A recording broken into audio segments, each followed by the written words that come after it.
This is me talking to the computer while I'm bringing up the chat. Oh, I forgot to. Got it. Oh, forgot to mute myself.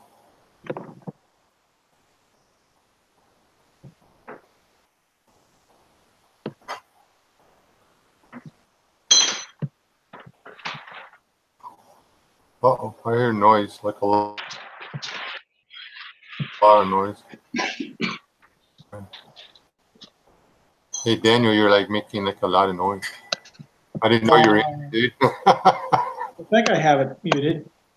Yeah, I've got it muted. I am muted.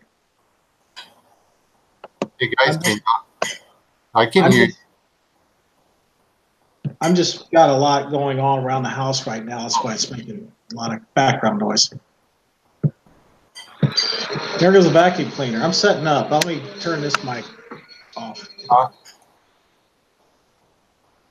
Well, I'm trying to do. I should do this before I start it. I thought I was going to have it all done before it came live, but this is me. Oh. Dang it. Give me that little thank you.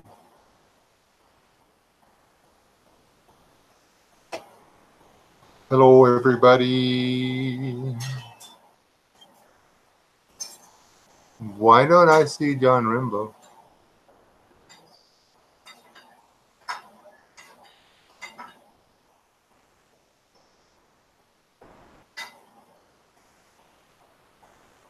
Hey, John Rambo, can you hear me? I can't see you in the chat.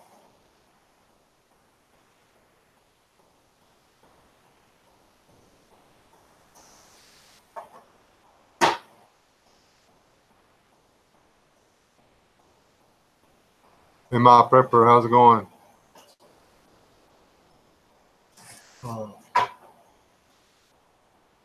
If y'all can see John, I can't. That's 1 to 1. It's confusing. It's very confusing to me.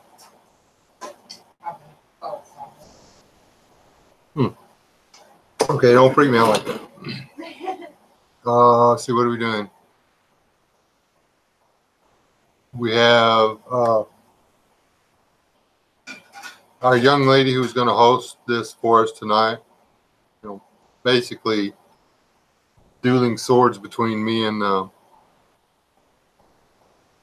this what do you call it, Glock specialist over here.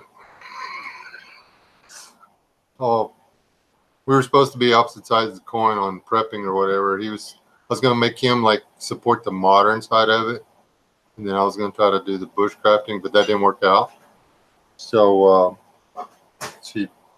Lily in the Wild doesn't feel well. So, and I didn't feel well last Friday, and she let me off the hook. So fair is fair. She gave herself a headache with that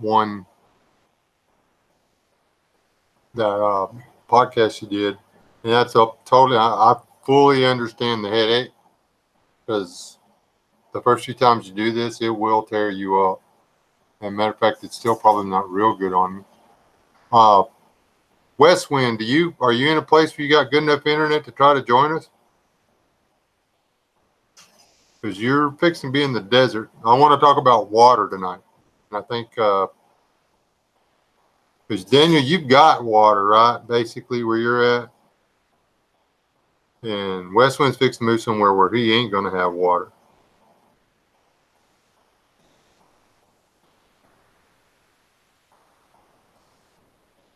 So,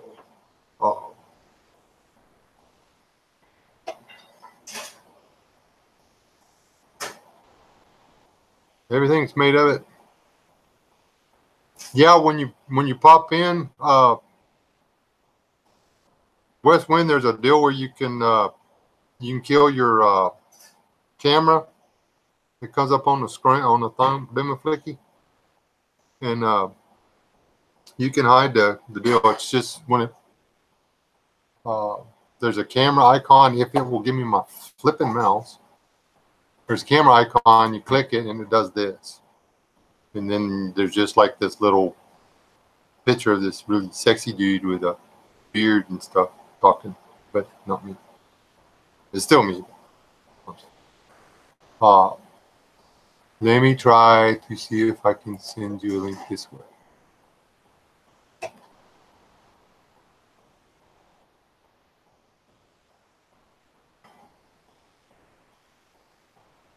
going to send you an invite.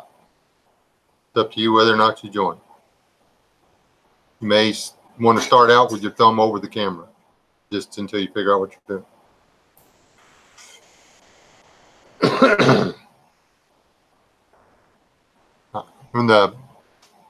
When you get ready, just let me know and I can send you the invite back again. You don't have to jump right in there. Yeah, Daniel just goes out on the porch and he disappears.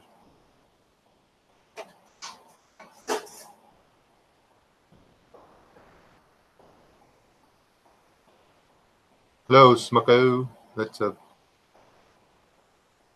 hard one to say without sounding different. Look at there. We've got the blue guys here. Who's that in my purpose or what? See, am I showing up with an icon? Yes, you're showing up with an icon. You're the little blue dude. Okay, cool. And I'm glad you tell everybody this is Wayne with West Wind because it says Wayne. It says you Wayne. Wayne. You're gonna come up with a really cool icon for this, like I did. No, Hang on 1 second. I'm trying to figure this out so I can see the chat. That you have to have YouTube and what do you call it?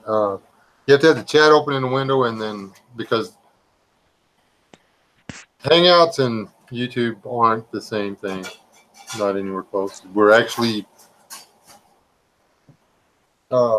using one of their applications to broadcast on another of their applications, so you have to have both applications open at the same time. Okay, cool. I got to figure it out. Okay. All right. Now then, for the topic is going to be water. Grouchy dude lives 100 miles or so south of us, or of me, and they've got an even bigger issue with water than we do. They get about the same amount of water, but they have no place where it doesn't collect anywhere. That place is flat. When it rains, every bit of it gets in the creeks and disappears. That's just the way it's always done. It's the way it always will be. That place is the desert. And where there is, literally, it's sand. Most of it's sand. And when it does rain, it all goes through the sand down. It doesn't stay on top of the ground. It goes away. So if you don't have a well or something down there, you don't have water. And I see all these people all the time talking about they've got this and this and this. You know, they got a different gun. Notice they changed the gun. They got a new sword. Got a new knife. You know, they got all this stuff, but I'm not hearing anybody talking about. I got a new water catchment system set up. You know, you can buy a tank big enough to hold 3,000 gallons.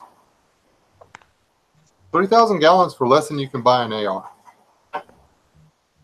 Why don't you have one? That's basically what the topic's going to be.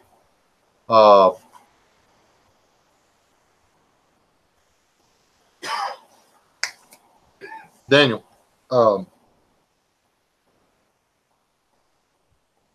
where you're at, I don't know how many acres or whatever, how long would you make it if your water well, how long would your operation stay operating without a water well?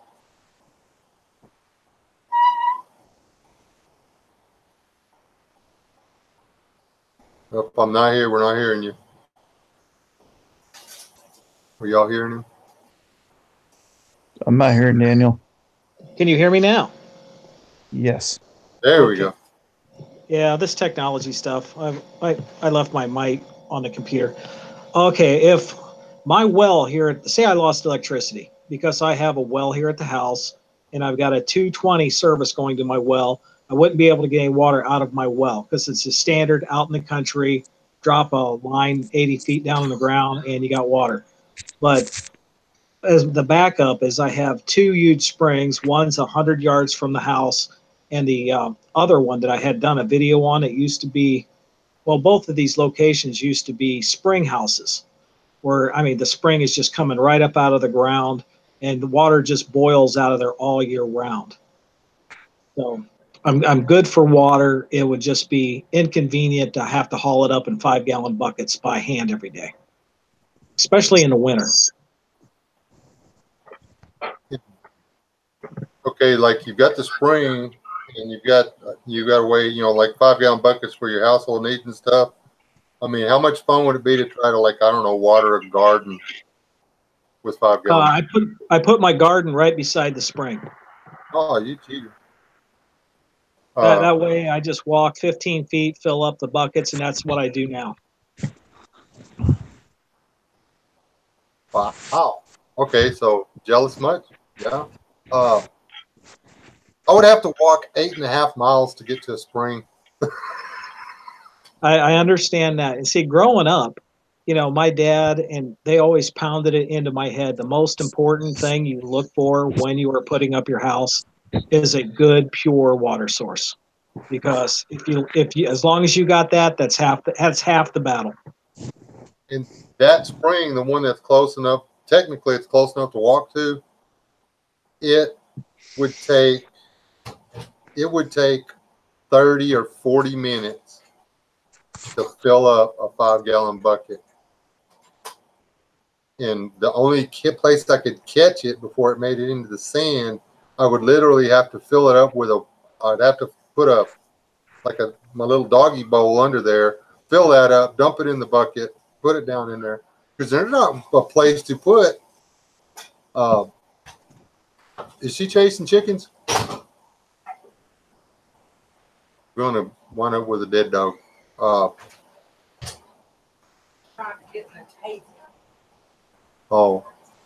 Anyway, there's not a place to put a 5-gallon bucket under that spring, and I'm not digging that much limestone out to make a place either.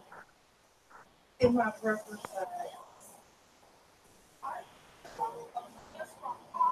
can you build a cistern in that kind of environment? In my prepper, yes, you can build a cistern in this kind of environment. That's what the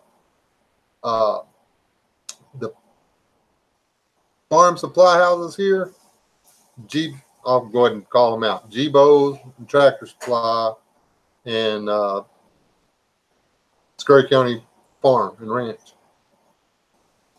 They all sell either fiberglass or poly tanks that you can set in the ground. They're, I think, a 1,000-gallon tank is like $400, and a 3,000-gallon tank is like $800. And you put them in the ground, they don't rust. You've got a big hatch you can get into. You can plumb your watershed off your house into them. I mean, that's number next on our thing is a big cistern. How about you? Ramp? Who's the duck?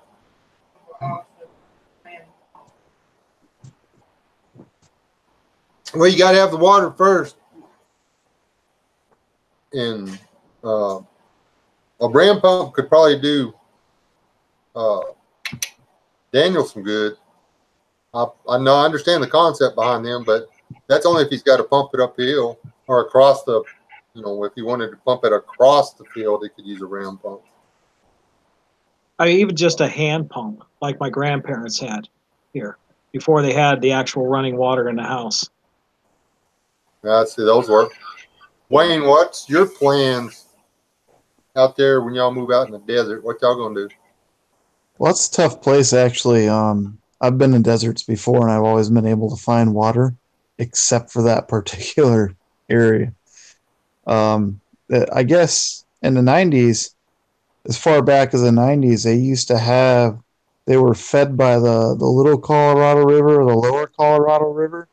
All the major streams and washes were actually fed by that river, and then when they dammed it up to send power to California and Vegas, it dried up that whole area in northern Arizona, and now it's really dry.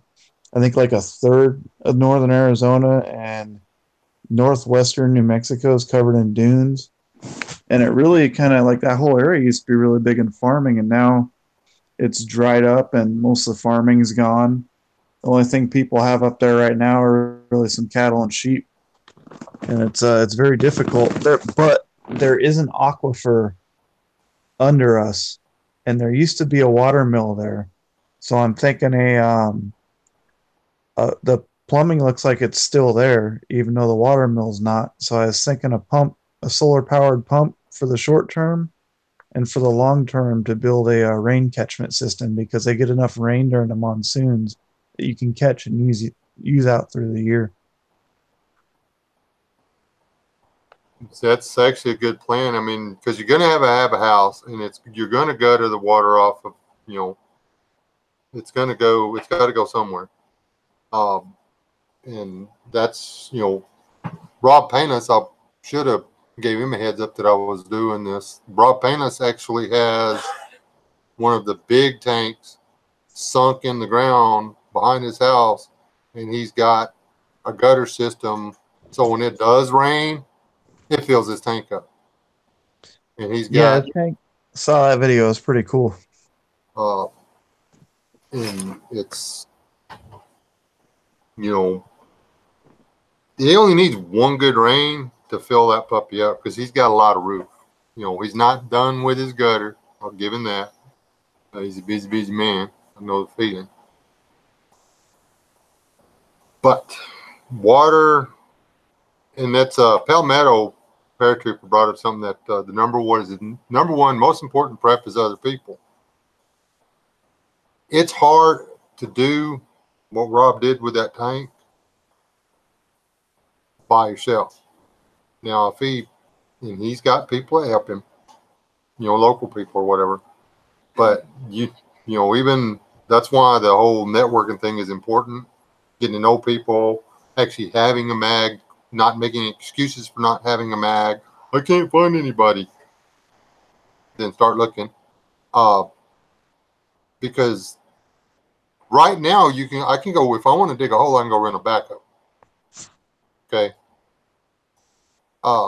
If the blue light hits us out of that book or whatever, the dust dies the fire or whatever.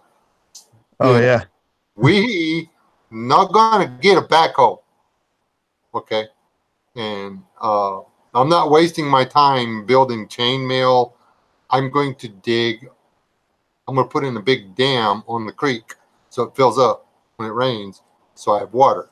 Now, me out there with a shovel and a wheelbarrow, it doesn't take me a long time to build a dam. I'm going to get it half built. It's going to rain. It's going to wash it away. But if I've got 10, 15 people to come help me, then guess what? We have a pond. That's the difference. That's why I'm not going to argue the people thing as far as being important. But without water, the people are going to die. That's what we're thinking about for the long term, was to build some swales and have a dam at the bottom to catch the water, so we can put crops on the backside of it. Hold on. Madam Super Intelligent Lady, what is that thing called that they do for quails? I know. You tell me and I forget. It's got some silly, stupid little name.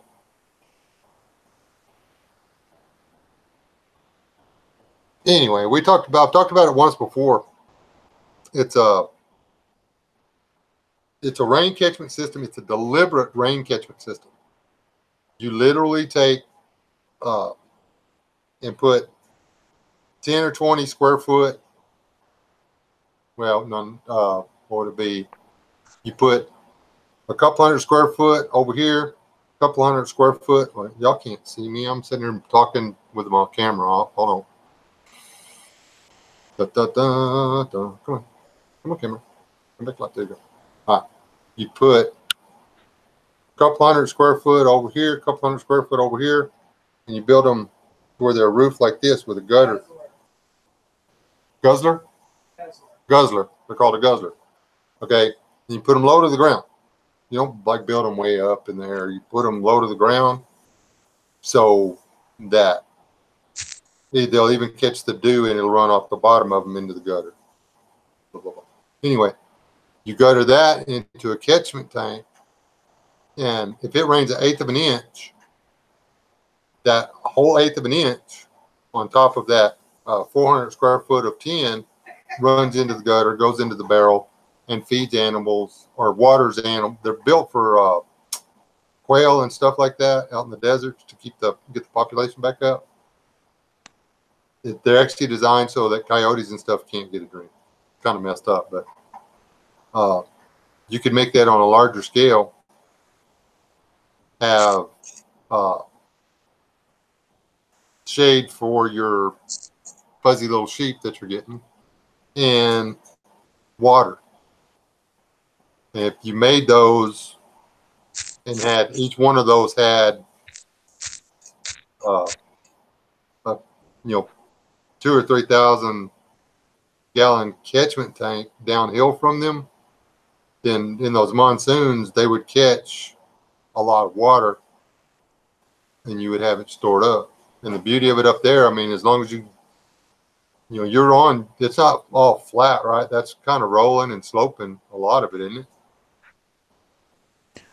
Yeah, a lot of it's real hilly and mountainous.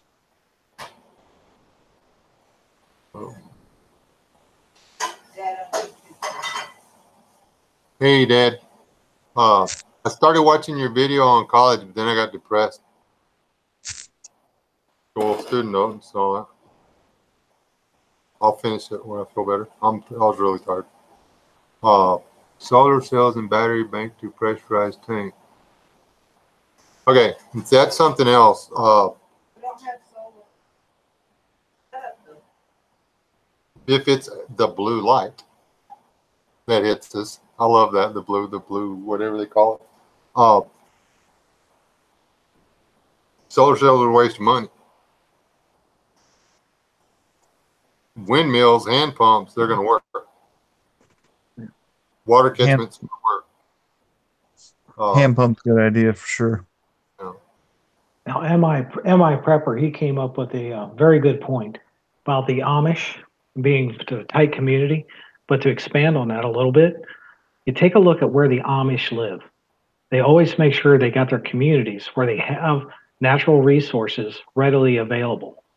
So if anybody out there is looking at moving and getting out of where they are, take a look at the Google up about as far as Amish communities and start looking in states that are near that area, because you're going to have a lot of availability of natural resources. See, there's 20 acres, 22.5 acres that may come available. It's like 10 miles from here. That 22 acres has like 200 yards of stream bed that runs through it that everybody thinks is dry. There's the spring that feeds that creek. That creek is a river, not, well, it's a live creek, probably as the crow flies 700 yards. Follow the creek bed, it takes a mile to get back around to where there's water. The water is flowing on that property the whole time. All you have to do is go dig the sand out of the bottom, and it will literally pool up in the bottom of the deal. Hardly anybody knows that. I just told everybody. But if they decide to sell that 22 acres, this property becomes mute. That property becomes way better in my mind because it literally has a free water source that will make about 3,000 gallons a night. The guy used it to, that's how he irrigated his hay. He dug out the sand, waited for it to fill up overnight, run his sprinkler system, and then, shut it off, moved his irrigation. The next morning, he had a little gasoline pump. Start the gasoline pump up, water the other half of the hay out of a hole in a dry creek bed. That's the kind of stuff, like Daniel's saying, that's the kind of stuff you want to find. You want to find the stuff that other people aren't already after, that they don't know about and such.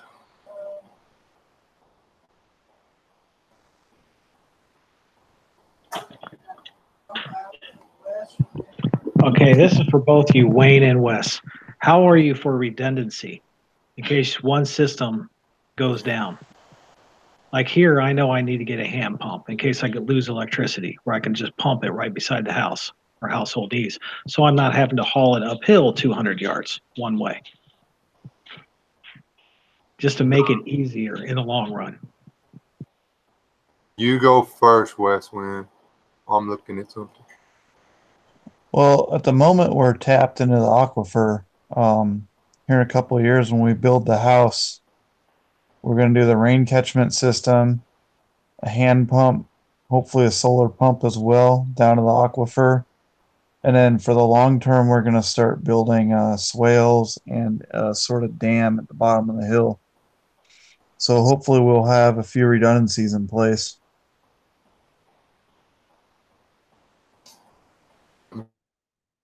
My redundancy, I have right now sucks. Do I want redundancy? Yes. I have a really crappy water catchment system. But I want, and this is, I was talking to myself, on the, spending the money for this, that, and everything else, like going to festivals, which I'm still going. But I could buy one of those tanks, and then boom, I'd have $3,000 or 3,000 gallons backup. I have 2 abandoned wells that I've tested that have water. One of them's 8-inch casing, one of them's 6-inch casing. I can drop a pump in them. One of them, the water would have to be filtered because they punctured the 40-foot mark. So there's plenty of water in it. There's water 40 foot under the ground. But the water's got a lot of alcohol and fertilizer and such in it. So I'm not even sure if I can get the nitrates out with a filter or with a filter or not. I mean, you can boil off the alcohol, so that's not a real issue. The issue would be the contaminants that are in the 40-foot zone. Our well and the other well are not perforated at the 40-foot mark, so they're potable water straight out of the ground. It's fine. One of them, all I did was pull the meter, though. The pump and everything is still downhole. I would literally have to pull the well to be able to get back into the water. The only downside to that is it's too close to the road for me to have any kind of operation that was visible from somebody walking by. The other one is not visible from the road, and I like it that way. Privacy is very valuable. Now, I mean, what a lot of people don't understand, Rome wasn't built in a day.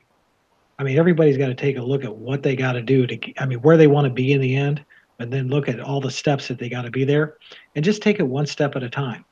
I mean, not all this stuff is going to happen within a year or 3 years, but as long as you keep building towards that end goal, you're going to be a whole lot better off than if you just don't do anything and give up right now. Yeah, and see that is exactly where we've started buying those little square 2-gallon jugs or whatever. They're $1.50 or whatever, 2 gallons of distilled water. Put them, don't open them. I mean, we have a well. We have a rain catchment system. We store bottled water because without water, you die. What happens if it's, say, the socialists take over and the other socialists decide they don't like these socialists, so they start bombing each other. And then we have radiation for 3 months falling out of the sky like little snowflakes. You can't go outside to pump the water by hand. Guess what? You better have some water stored up. You inside your residence, inside your home, where you can bolt the door and not open it, butts of water. That way, if you go under siege or whatever, you got 3 months of drinking water. You ain't got to go outside and get shot. I mean, that's one redundancy. We've got water wells. We've got a catchment system. We buy and store water because it's just smart. You can a spring can stop flowing. It can move. All it takes is an earthquake. The another spring that we knew about stopped flowing because they had a 2.5 whatever earthquake. The spring moved. Where it come up out of the ground moved to an old dried creek bed. Odd that. Sometime or another, stuff will shake up and it'll start spewing back out the other one. But it went back to where it used to flow as opposed to where it did flow. So springs are good because chances are the spring's not going to move that far. This spring moved where it was coming out of the ground to where it, back to where it used to come out of the ground, moved maybe 350, 400 yards. But that 350, 400 yards put it on somebody else's property.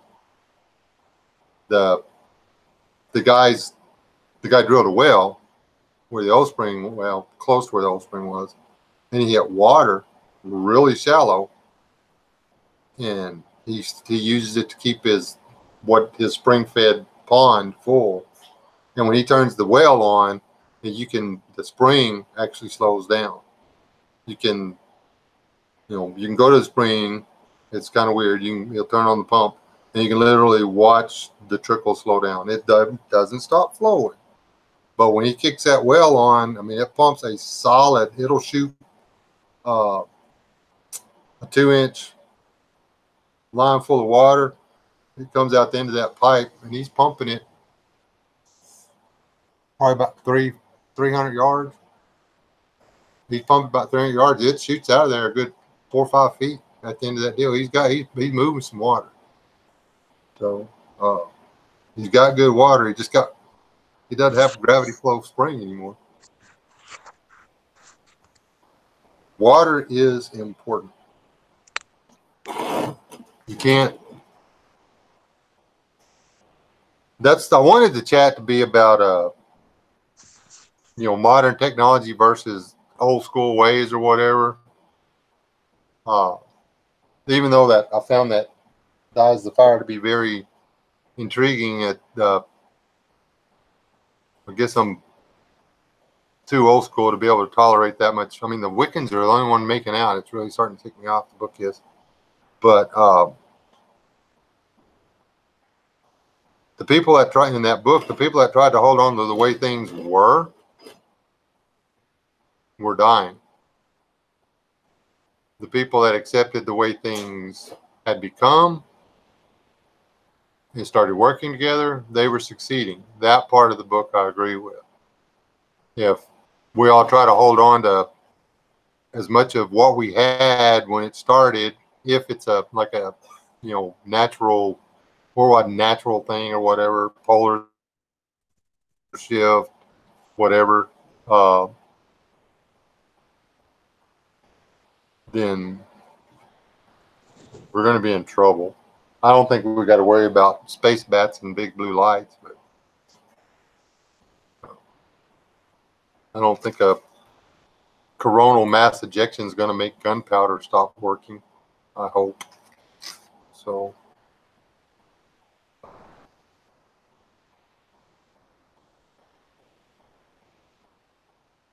I really think that this is something I'll stand on it from now on. I mean, granted, for a lot of scenarios or whatever, solar water wells for being off grid or what, being off grid, solar powered water well is great.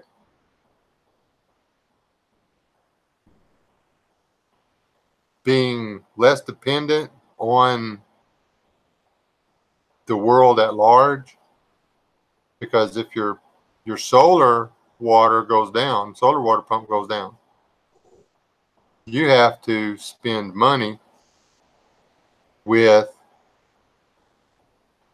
the corporations that are part of the mainstream world to get the replacement parts, as opposed to a guy with a water wheel driven machine shop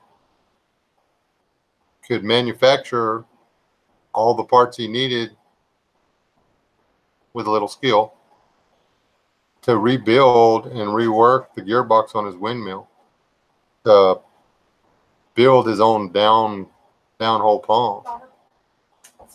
But that would make you less dependent on the world. I didn't mean to think of it. Was that you sneezing, Wayne? I got a message. My phone vibrated and turn that off. Well, that's fine. I thought you were doing one of those things where you cover your mouth and actually say something, try to make it sound like a cough or whatever. I was like, okay, what did you say?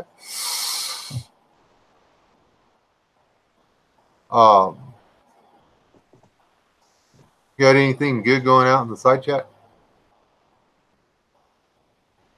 Well, besides, well, I'm just looking. It's like some people are saying all the liberals are going to be dead in the first week or two. Man, I think it might take a couple months. Yeah. But They'll eat each other for a while. I know everybody now. The young ones, let me think. The city liberals, God, they're going to be swole up and stinking so fast they ain't funny. The only thing that's going to save a lot of them is the fact that they ain't going to be able to find rope. Okay.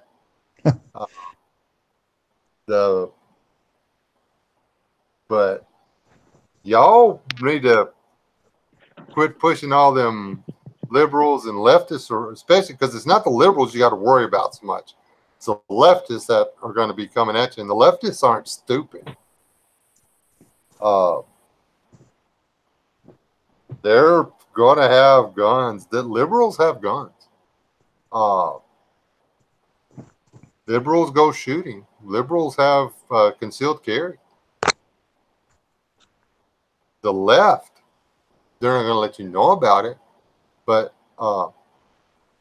almost, I can walk up and knock on the door of 3 or 4 people I know that vote Democrat,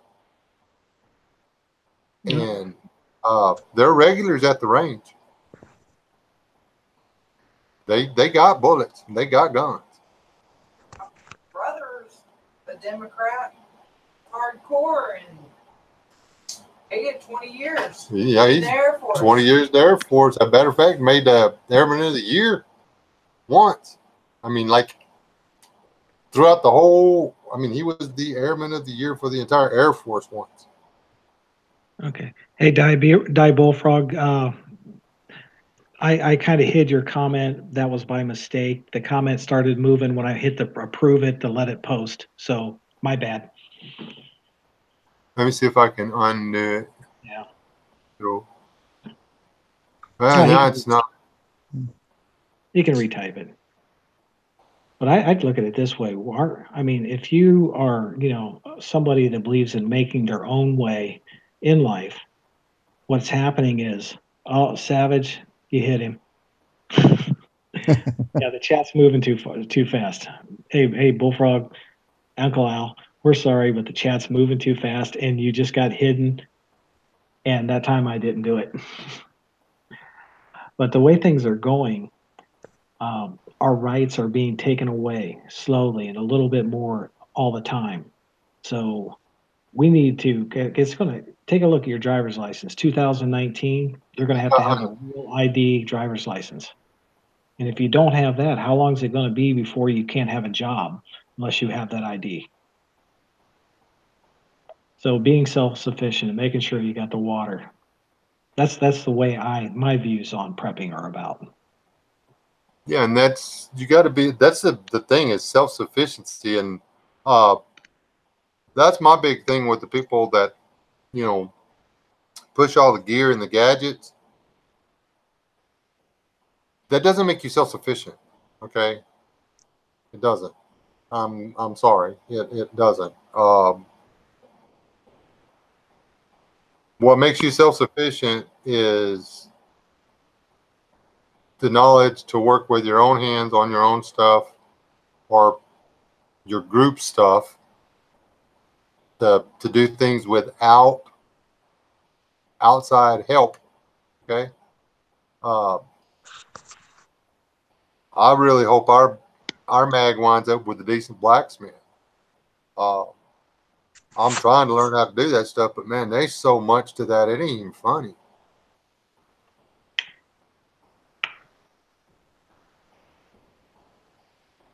Oh, we got a good guy in there, huh? Yeah, I was trying to get rid of it. I think we all got him at once. Yeah.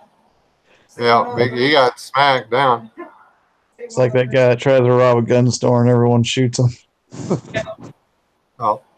How well man set me up. Straight to back it up. Yeah, see, that's cool. That's a thing. You see, I'm kind of big on the windmills, because the windmill does the work for you. Granted, they do stick up like a sore thumb. Anybody with any idea, any knowledge at all, can look at it. Oh, look, it's a windmill. There's probably water there. Yeah, but seeing your location, that is the way to go. Because, I mean, it does the work for you. It literally, and yeah, if the gearbox or something goes down, it costs money or whatever, but so does the solar. The pump is actually cheaper for a windmill. It's the gearbox that's expensive. It's that downhole pump for a windmill is so simple. It's the rod goes down, fills up with water, fills the can up with water. The rod comes up, pushes the water out of that can into the pipe above it. And that's all it does. It just does that over and over again. Every time the windmill goes around, it pumps, I think it's like a pint of water. Yeah. Or pint to a quart of water, depending on your pump and your flow. I mean, that's more than that hand pump's going to do. Yeah. And the technology, just for your pump, you're talking old Roman technology. Yeah. And then the windmills going. Technology, earlier or about the time of the 1800s. So if something does break, you're going to be able to fix it or manufacture it yourself or locally. Yes. That's Is that go ahead. Is that like a screw pump? Oh, that's a different one. If you're taking it from them. I'm actually trying to figure out how to make one that'll pump. Screw pumps won't pump water as high as the cylinder pumps will. The old ones were literally a steel rod, a check valve, with a flapper valve.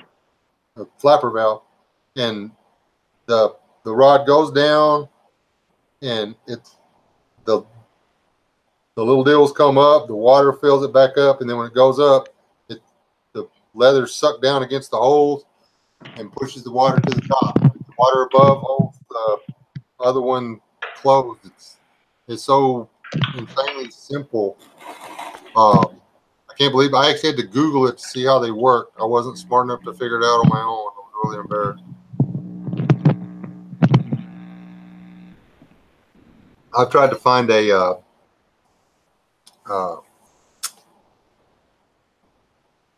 what do you call it? A 12-volt pump, like a fuel pump or sump pump or something like that, that would pump water through a 100-foot, a half-inch line.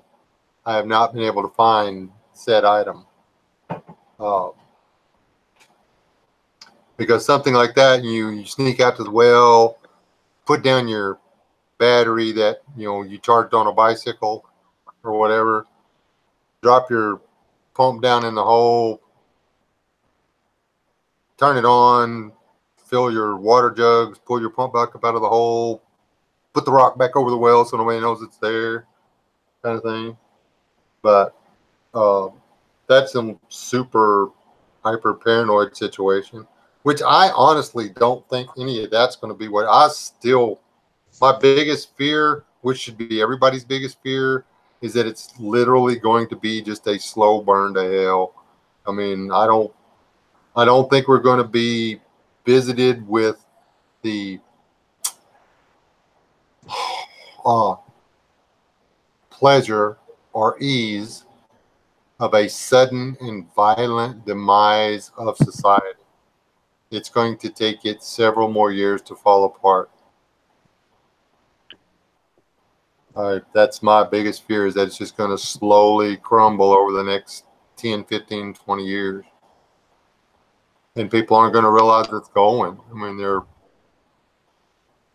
basically going to be pouring gasoline on the fire and chunking matches at it and going, we can save it. Now, it all comes down to region again. Like Uncle Al, he's been talking about the steam engine. And that's 1840s technology.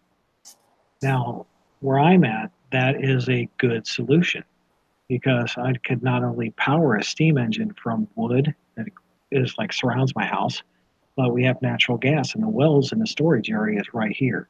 So we could, heat the water and run steam. Not only is it going to pump your water, but you could run it to generators and energy storage into your battery banks. Or, there's so many different things, and it's easy to fix as long as you got good regulators and safety valves. But now out in the desert, where you don't have a readily available source of wood to cause heat for a steam engine, and you got to look at the other, what else you got to use. So, wherever you're at, it's all region based on what's the easiest thing to do and what's the best thing available to make it happen. Yeah, and see, they actually used to sell it's like a self-contained pump jack kind of well. You literally drill your well, you set this down on the ground, and the sucker rod attaches to the side of the gearbox. There's a 110 motor that you turn on. It spins this wheel, which spins that gear, the wheel on the gearbox, and that little rod on the side of the gearbox just goes like this. It goes up and down, and it's got like 8 inches of travel, and it just sits there and just pumps water. There's a way to convert your hand pump to electricity, and it does all the work for you. But something like that, because you could, in theory, reroute the belt off of your old roto tiller, or your, snag your kids, what do you call it, a go-kart or something, because it's only a 2 or 3 horsepower motor. So if you got a 5 horsepower gasoline motor on there, it's going to make a little noise, but it'll pump your water. I mean, how much water would 5 gallons, or not 5 gallons, but a half a gallon of gas in in that little 5 horsepower motor, how many times will it make that rod go up and down? You know, that's something to look into. I need to see what those things are called. We used to own one and we let it go. Stupid. But it's literally the whole gearbox and pump jack setups like about, I don't know, it's probably 18, 20 inches tall, 6 or 8 inches wide, and maybe 18 or 20 inches long. And then there was a place to put the motor on the back of it. And Model 16. that. Okay, that's what I'm trying now. Yes, that's mine. The other one that was up there last time was my boy's. And he called me out on it, so I put mine up there. Pretty in it. Yeah, he was wanting to know if that was a Model 60. That's the one that does all the work around here. That's my quick draw McGraw. I shoot the face off a snake, and foxes don't like it either. Neither do raccoons. Bobcats find it disturbing. Coyotes do not enjoy its company. It's a rather serviceable little sidearm or rifle. That's like, no, I didn't. It's still blinking at me. Dang it. I paid $1 for this. It's giving me grief. As soon as I took the plastic thing out and put it back together, it was just like messing with it. It won't work right. It would be different if it wasn't brand new. I got one of the batteries in there back there.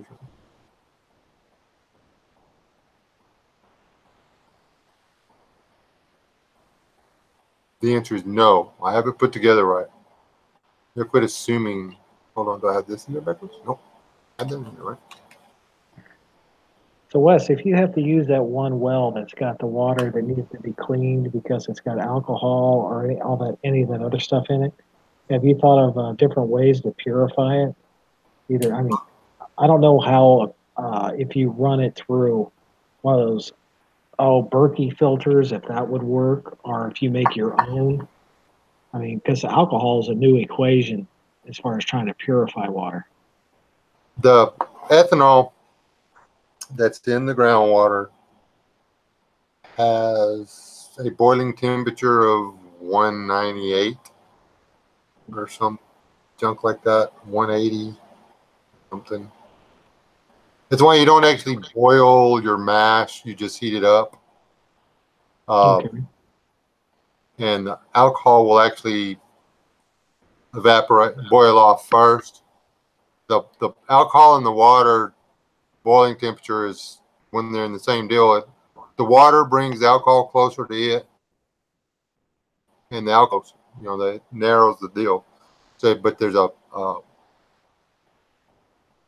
if you're not trying to catch the alcohol, boil the water. Okay. You're going to lose some water with it, but the alcohol goes away too. Okay. And then the only thing you're left with is filtering the water and getting the total dissolved solids out.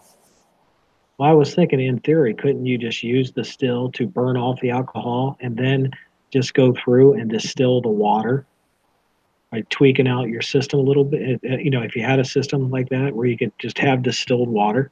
The only thing is, that is something about the nitrates can carry in the vapor or something like that.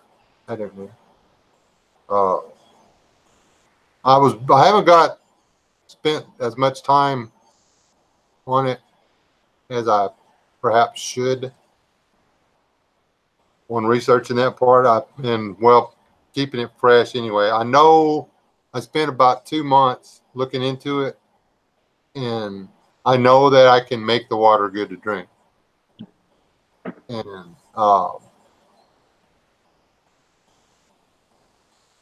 you probably know of easier ways than have to go through all the way distilling it. So, but the thing is, after you after you get the alcohol out, if you're doing a lot of it, quite honestly, it might pay to try to get. You would have to drink a lot of water to catch a buzz. put that. If you were,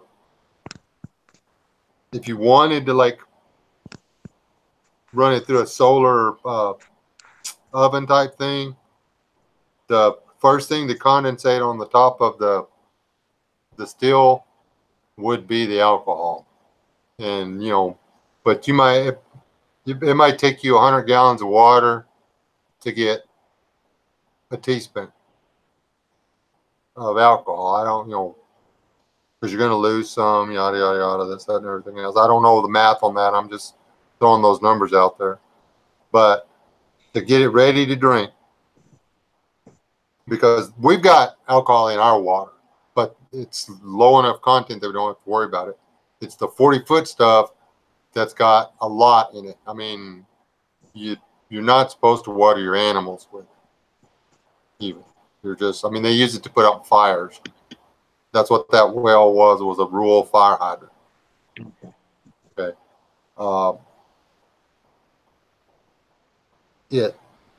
But you boil it for 10-15 minutes. That all the alcohol should be gone. You let it cool, and it's weird. Boiling will actually it causes a lot of the solids to go to each other. You'd think the hot water would cause them to dissolve more, but like the two little particles of salt or whatever will stick together after you boil it and let them cool down or whatever. The filter has an easier time of catching. And as far as the filters go, I've got you can get them at Walmart. They're $20 a 2-pack. They're inline RV filters. You put the water hose going to the tank, and then the water hose from the hydrant to the tank, and you just turn it on. You fill your RV tank up, and it takes chlorine, bacteria, takes everything out, makes it. I think they say 98.9% or something like that. A couple of comments I want to read.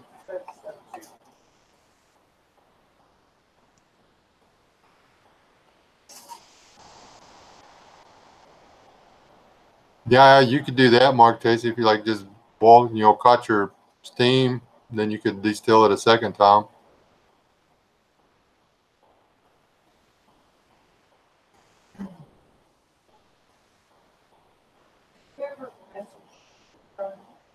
I don't know if I replied to him or not. Hey, Tryon. And before anybody thinks we're proving that you make your own moonshine or anything like that, don't do it, because I know people that have burned down their houses because they were doing it in their garages and everything like that. It's just not worth it. Yeah, you got to know what you're doing. It's not making mead, that's for sure. It's not making mead or wine. It's completely different. I mean, you get the still too hot and bad things happen. Not only can you get burnt, but this stuff can kill you if you don't do it right. Yeah, if you don't bleed the head off. Yeah. What is it? You can actually make the wrong alcohol, and you wind up going to the hospital and being blind and all kinds of. That's if you live long enough. If you drink the first part. Yeah, I have no intention of trying to make my own moonshine. It's too easy. Yeast, honey, and water. It's flipping delicious. Yeah.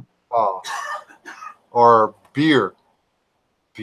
It's seeds and water and yeast. Leave the flowers out, man. That stuff makes it bitter. I'm just saying. Who likes hops? Well, you see, I mean, look at it. I mean, back in Europe and everything, beer and wine was their water. So if your water goes bad, you may have to be forced to make beer and wine so you are able to hydrate yourself and drink. Yep. think about it. They were trying to drink straight out of lakes and stuff. And trust me, I know what lake water tastes like. Boil it, it's safe to drink. Guess what? It tastes like crap. It tastes like fish poo. Okay.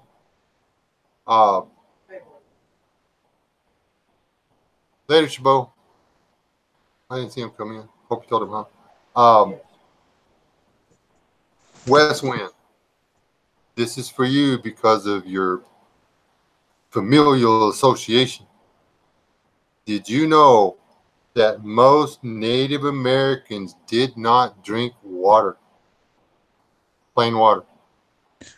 A lot of the older ones on the res still don't drink water. I don't know how they do it. They drink tea. They drink what? They drink tea. Yeah, that's herbal tea. They've done that since before Columbus showed up and screwed everything up. They preferred to drink tea. You know, So they're still drinking water, but they're putting herbs and everything in herb. They flavored their water.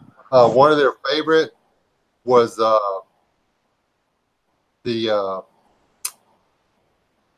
little yellow flowers with the clover or whatever. They would squeeze that up in there and put it in there. It gave it a lemony flavor. They made lemonade before they had lemons. And it's actually got a that little plant does. I think it's anti-inflammatory and all kinds of vitamins and stuff. But it takes the edge off of drinking water that's not necessarily all that delicious. They were at the time they were boiling their water too. They weren't everybody. They go up. You see them. They go up. They fill their canteen straight up out of the river, and they ride on, and they don't die. Yeah, okay, whatever. Yeah, there's one tea. I know what the plant looks like. I don't know what it's called. They call it Mormon tea. It's like little yellow plant, little yellow flower. Or no, not Mormon tea. That's Navajo tea, and that one's actually good for your stomach. It'll help stomach ailments. They drink that one all the time. There's always a pot of that on, a pot of coffee on, and there's another one called Mormon tea, and I believe it's actually a Fedra. It looks just like a Fedra, and they pick that and make tea out of it too. Yeah, and around here we have sassafras and pine. Because, I mean, the ends of the pine that has that lemony taste, but also with sassafras. They'd make sassafras tea, but also they would make root beer and sarsaparilla. Mm. Hey, Gracie. I have a Fedra plant growing all over the flipping place. The goat, whoa, he's pinned up where he can't get to, or chained up where he can't get to anymore. The billy goat developed the taste for it. Yeah, goats love it. The elders there were telling me that when we were butchering the sheep, they were talking about the different plants that they feed the sheep to season the meat, and they're like, the goats love this stuff. Yeah, but it's like speed, dude. Yeah. You ever had a hopped up billy goat running around on your yard? You want to see my wife's car? I mean, he wasn't eating anything else. He was just going and eating speed. Now I expect they're going through withdrawal. I need my weed. It's not fun. But he was going out in the pasture. He would go out. He wouldn't eat anything. He would walk straight to the veteran plants and start eating them. And that stuff's so bitter. There is so much knowledge that we need to relearn that the natives, the First Nations and everything had, that it has been lost. I mean, my grandmother went to the government schools, and they weren't allowed to speak their the native tongue or anything. And but when I was a grandkid and stuff, like as grandkids, we didn't even know that our great grandfather was full blooded. Yeah. And we lost all that knowledge in how to do these things.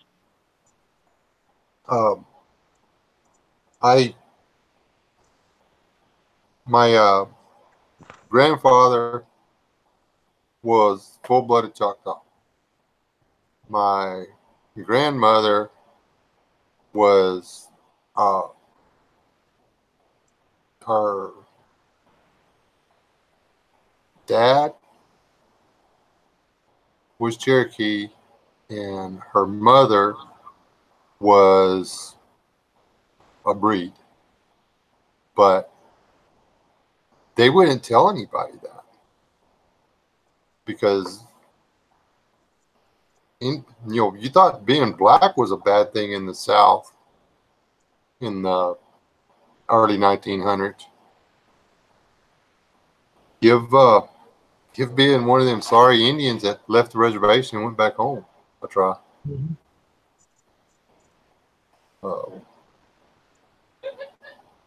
Her grandfather, or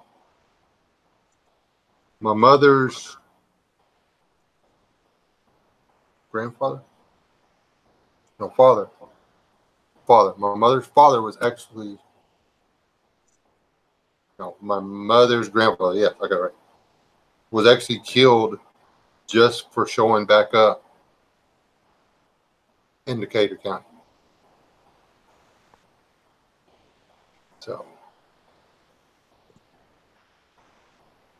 yeah. That's the way it was. I mean, But even now, there's still a lot of problems. Like the Weather Girl's parents, they were both shipped off to schools outside of the res, given different names and stuff, and they both eventually came back. But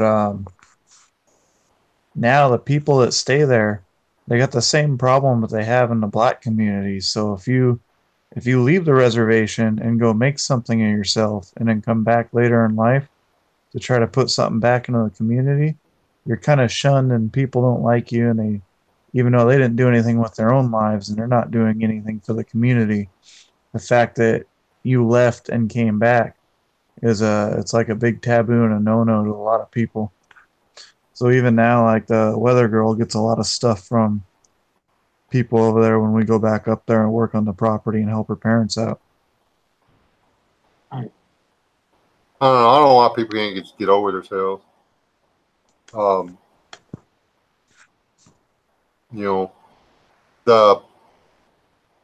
The newest science thing is that the same Aboriginals that are in Australia were the first actual people to make it to the Americas. And then the people that become the Native Americans did so by driving all of them out and literally massacring them and, stealing their children and bringing them into the tribes and stuff and blah, blah, blah. But that's the way it's always been. There's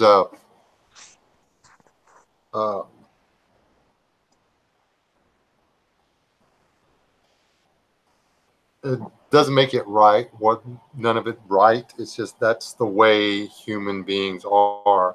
And that's like in a reset, for lack of a better word. The people on that side of the county are going to look at your success on your side of the county and they'll be like, well, man, their gardens are growing. Ours keep withering and dying. Let's just go there and kill them and take their gardens. That's going to happen a lot.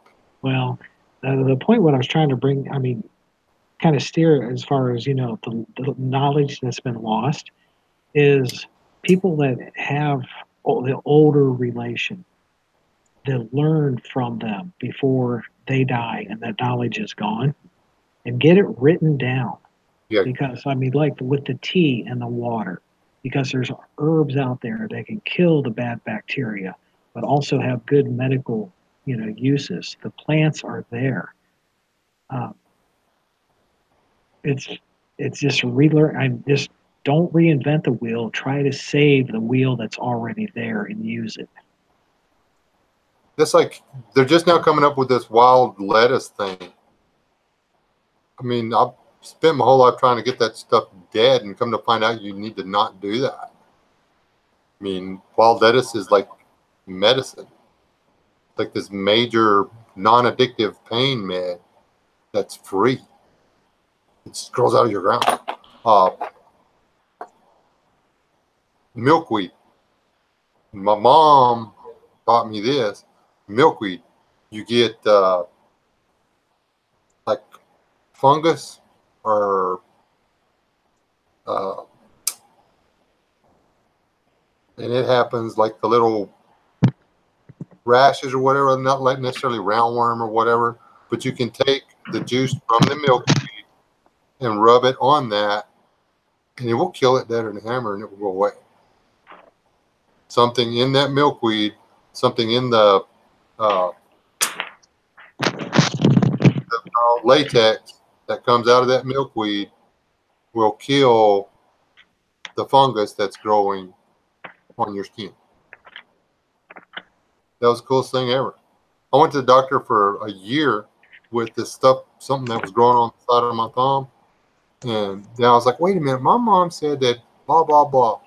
And I broke the milkweed off, put it on there.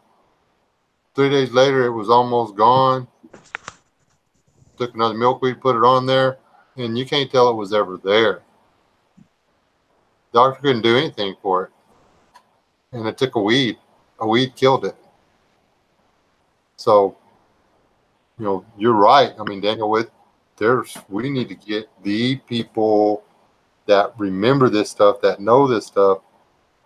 I mean, we need to be going, us preppers need to be going sneaking old people out of the nursing homes and taking them back out and saying, okay, show me what we're looking for. You know, I'll buy you a cheeseburger, lady or mister. You want to go golf? We'll go do 9 holes. Show me what you got first. Or well, I'll take you golfing and show me what you got. Because trust me, there's going to be weeds on the golf course.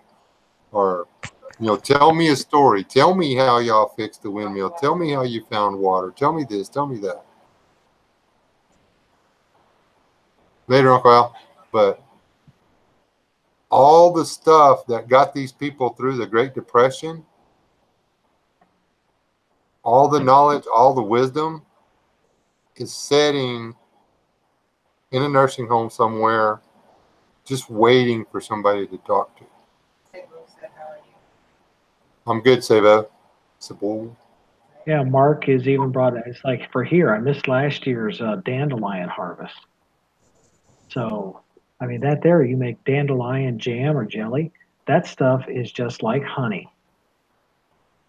Well, I it's thought like, it. Go ahead. Who hasn't thought of eating cactus berries?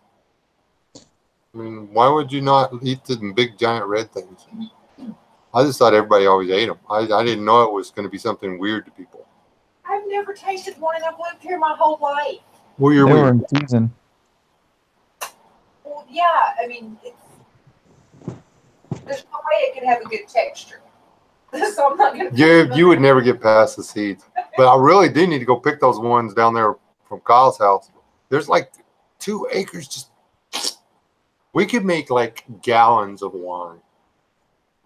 Talking gallons of wine. Now, the jelly that you made from it, I might be able to tolerate, but I'm not going to pick up that fruit. The jelly that I made from it?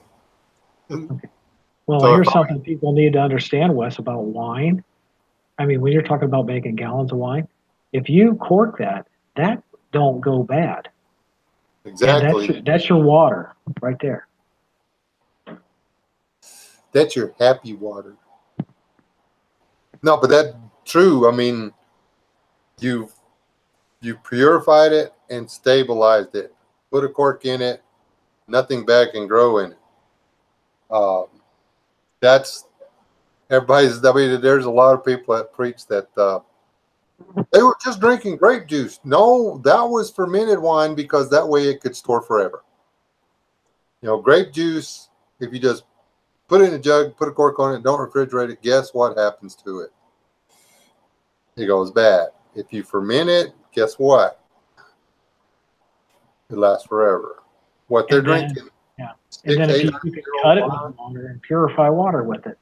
I mean, that's something that was talked about too. Everybody else always waters down the wine. I have a really old 9mm bullet that I play with all the time in case y'all wonder what I fiddle with.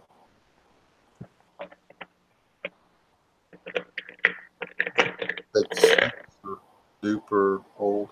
It was the only one left in the box, and I could barely make out what the box said. It's from way back in the day. Doesn't even look like a normal bullet. Man. Looks all funny.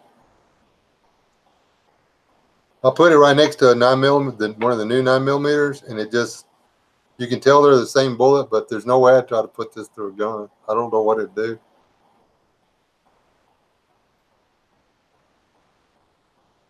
The whole box of ammo costs $1.09 or something like that. Brand new. Tells you how old it was. $1.90 for 20 rounds of 9mm.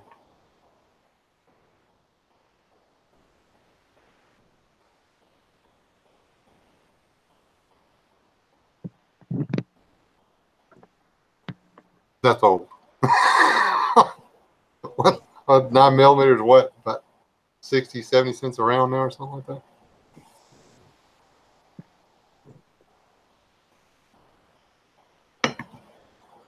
No, it's pretty sure it's 9mm. I had some 32.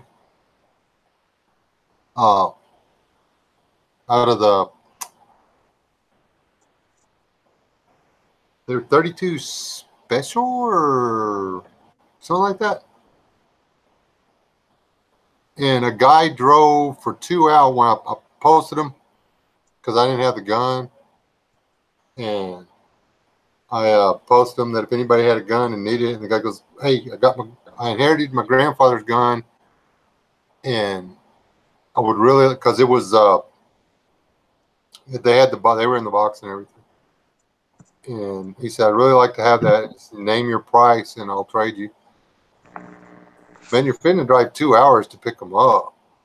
I said, "How about a couple of boxes of 22 rounds or a couple of boxes of 17 or whatever?" So he came down with 200 rounds of 22 and 100 rounds of 17 HMR and gave me all of that for, I think there was 13 bullets. Was that 32 or whatever it was? Just so he could put it in the case with his grandfather's gun. So it would be like all right or whatever. Because you can buy the ammo for the gun, but you just can't buy that ammo. I think I could have hung him over a barrel if I wanted to. Just too nice a person. Should have held out for twice that much. What am I going to do? Anybody want some 44 Magnum? I got 20 rounds of that laying around here. I've been trying to give away for forever. I don't have a 44. I buy boxes. I'm good. I got boxes of junk at garage sales and estate sales and dig through them, and you'd be surprised what you find in the bottom of those things. And our old man or old lady's throwing away. And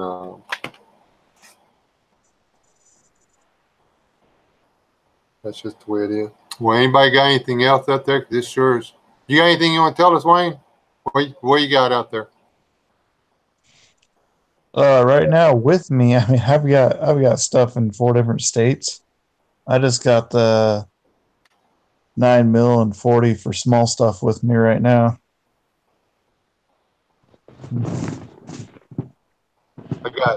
I'm surrounded by, I guess I must be paranoid.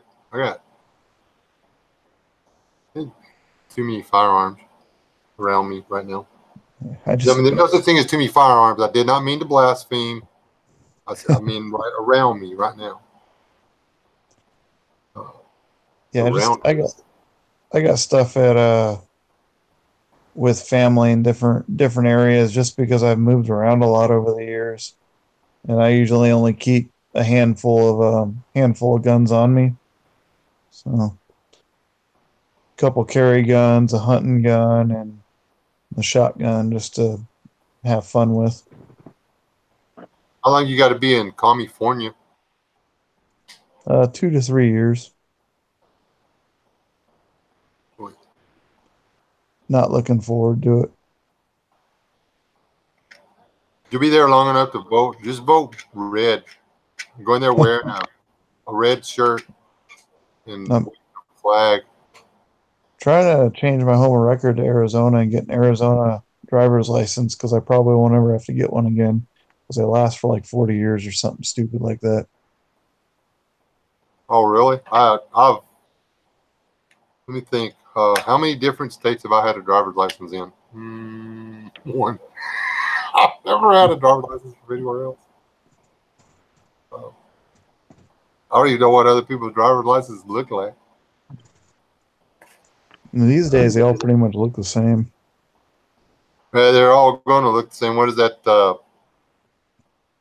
Going with the national ID or whatever thing, whatever that thing is. It's the real ID.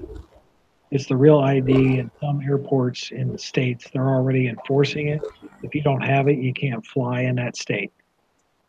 So it's just getting everybody used to getting to everyone having a number. Yep. Oh, and me, I don't have any guns. I got rid of them all. That way I don't have to worry about it anymore.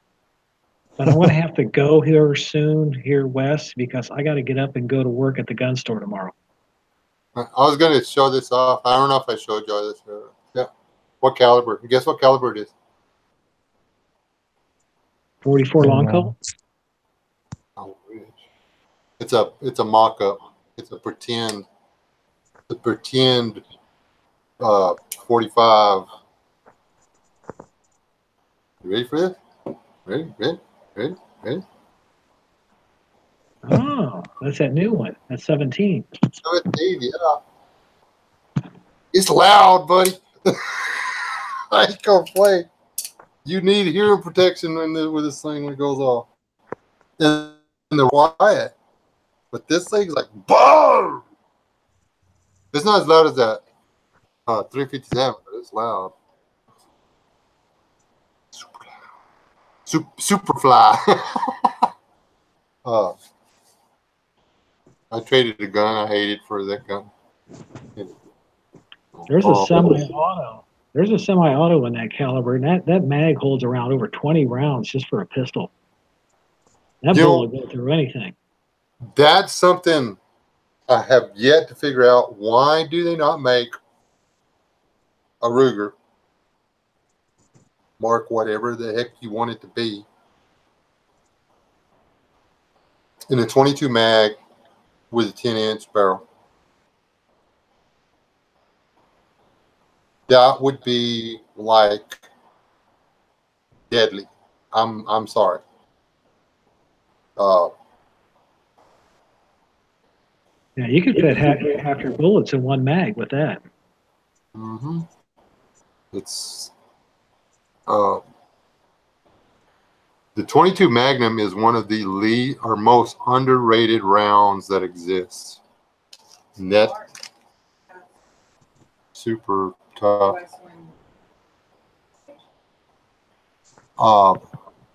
West Wind, Mark asked you a question about something. Oh, sorry, I didn't see that. Something about where you're being stationed. You're getting stationed out, right? Yeah, I get out in February. Yeah. Get the DD-214. Make sure you keep that where everybody can see it. How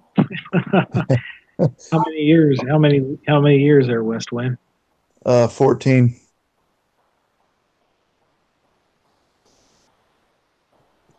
Thank you.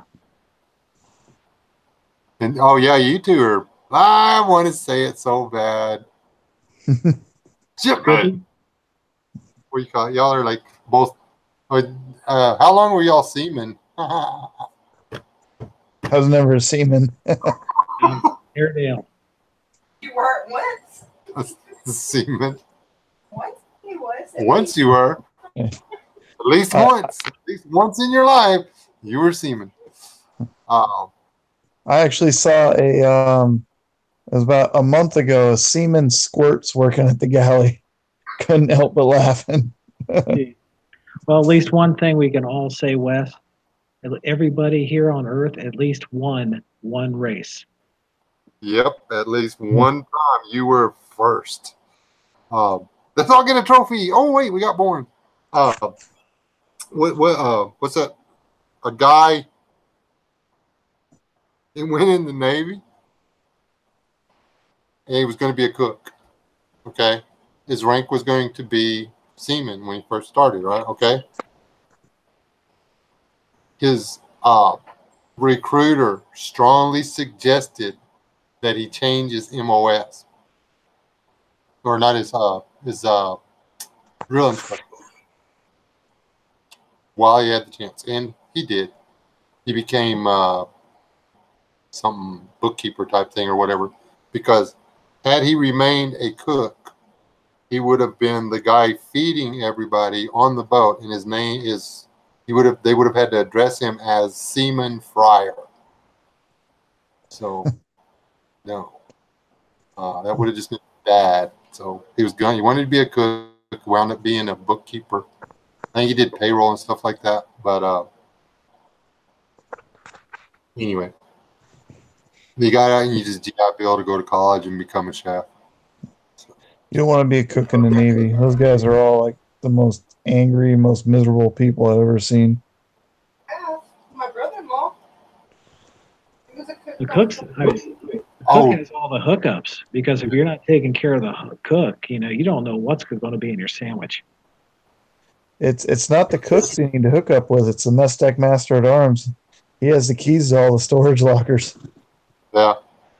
Yeah, I was a parachute rigger, and we definitely was very good buddies with the cooks. If they needed something, we took care of them.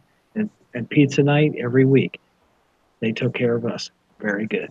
Oh, I've got the chat up. All right, well, anybody out in the chat got anything super duper important they want to ask? Because Daniel's got a life, and surprisingly enough, so do I. Like, I'm starving to death, and they've all ate supper, and I'm going to go eat. But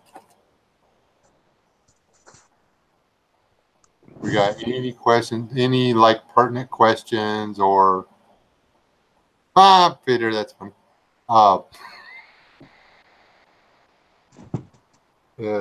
We'll let Daniel get some sleep, and you got any troll videos coming out, Daniel? Oh no, I'm kind of slowing down on that right now. I'm glad, Wes, I'm so glad you got a sense of humor. There's that. And by the way, everybody, if y'all aren't yet, y'all need to subscribe to Daniel's channel. No, don't do it. No. He's the only guy I know that does unsubscribe me, whatever you call it, challenges or whatever. Hashtag unsub Daniel. Hashtag unsub Daniel. That's like keep. Yeah. I like community. I mean, Wes, being able to sit here and talk, or go in there and leave comments on, one of your guys out there in the chat room, one of yours, and we can start getting conversations going back and forth. That's what I like. I'm not out for numbers. I mean, it is just getting to network and know good people. I'm having trying. The thing is, I did not realize that when I started doing the live streams and stuff, and was the guy talking to the camera, that I wasn't going to be able to do the chat anymore. I'm like, oh, that sucks. That's why I try to get into every chat room I can whenever somebody else is doing live streams, because that's where it's fun. And you can listen to what's going on, and then you can mouth something, or you can ask a question, or you can answer somebody's question, or you find out about what's going on in people's lives and stuff. And it's just really, I love the community. I don't mind doing the live streams because this is cool. And while I'm at it, I really appreciate you guys giving me or giving us your time this evening. It was pretty good insight. Y'all come back Friday, next Friday. We'll be doing this again. There'll be a Bible study on Tuesday, and then, well, there'll be the after show tomorrow night, Bible study on Tuesday,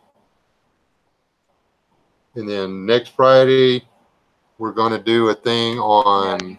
Next Friday. Oh no, I will not. Oh, never mind. I take that back. Going to be on the road next Friday. Going to go dressed like a Viking. See my sword? Just to put this on and wear it. And stuff. So if anybody wants to do a stream next Friday, feel free. If you want to take the after show, feel free. Because I'm going to be like kicking it, drinking some mead, like talking to some winches stuff. I don't think you can call the Viking ladies winches without, because they got swords too. Yeah, they'll mess you up too. So I'm gonna go have fun. One thing I want to say to everybody here in the side chat and everybody out there, we are not going to always agree on everything. If we agreed on everything, we wouldn't learn anything. So it's really important not to agree on everything because that makes people think. And I know I'm not always right. I thought I was wrong once, but I learned from everybody out there. And when I turn around and change my mind, well, I was right to change my mind. Okay?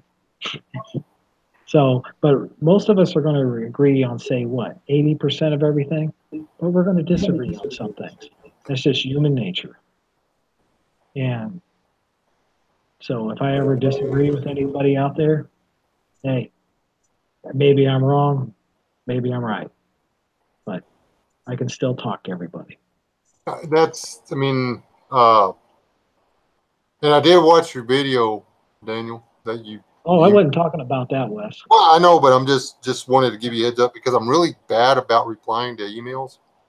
I don't know if anybody's figured that out yet, but I just wanted, while I was on the subject, I just wanted you to know that I did that and make some. That's the thing. We don't always have to agree about everything. Make it okay to attack each other. When it switches from being a conversation or a debate to being an attack, that we leave that for the liberals and the leftists and stuff. We're grown-ups. We talk about stuff, and all you ever do is talk to people who see things the way you see it, and never talk to anybody that has any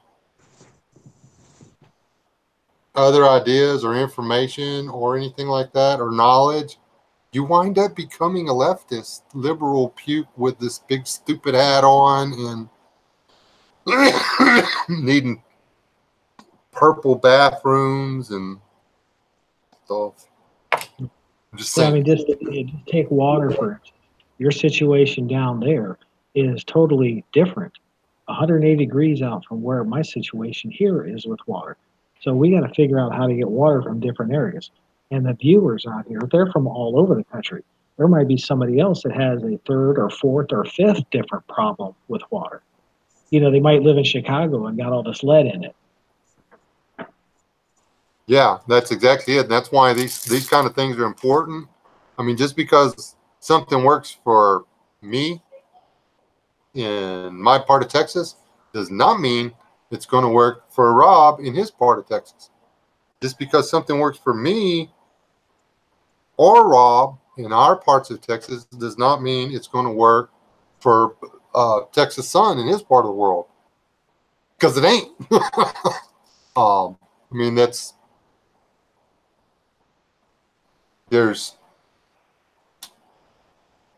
But some of the things I'm working with are things that can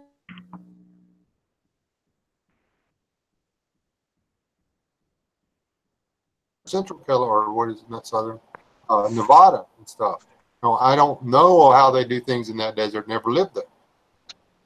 It's important to get in, communicate, talk about stuff, discuss stuff, share what you know. Don't think that because you know it works for you that it's the only way to go. There might be something that prevents it from somebody else. And there's something I got to say. When you're commenting on people's videos and not necessarily mine, I watch a lot of people's stuff and I read the comments. Try and realize that just because you heard about something working somewhere doesn't mean it applies to that particular person. Try not to comment on other people's comments or on the video, trying to negate what the information that the person's giving out without understanding that that information is pertinent to that individual's area and may not be the same. Just because it works in Pennsylvania does not mean it's going to work in Oregon. Okay. Or if you see somebody doing something wrong, don't just tell them that they're doing wrong. Write down what the solution is. Give them the answer. Give them the answer. Don't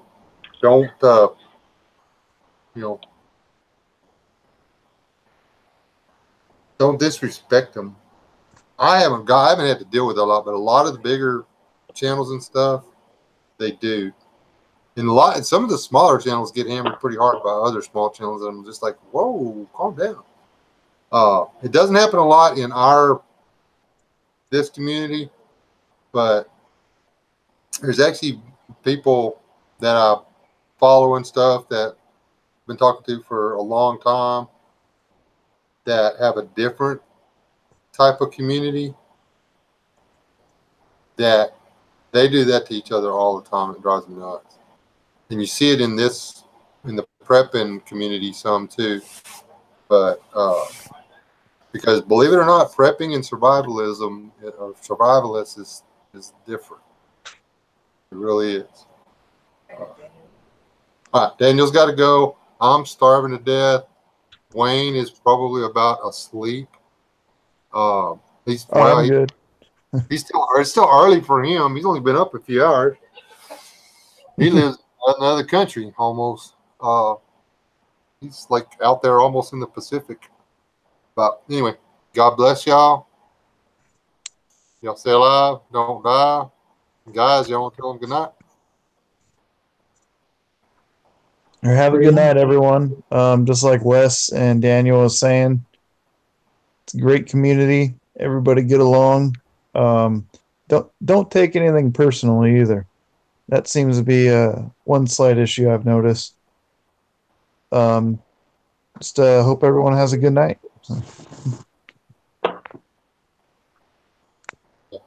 What he said, stay calm, and if it doesn't apply to you, you don't make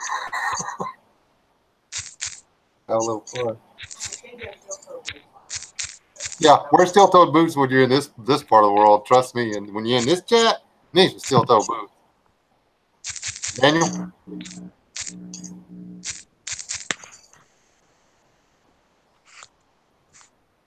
He doesn't want to talk to y'all. Oh, you're talking to me? Yeah, I was going to let you tell him good night before I hit the button. Oh, okay. Well, Wes, thanks for having me on. Appreciate it. And Wayne, party on, Wayne. Party on, guys. Wayne's World. I said it. There you go. God bless y'all. Y'all stay alive. Don't die.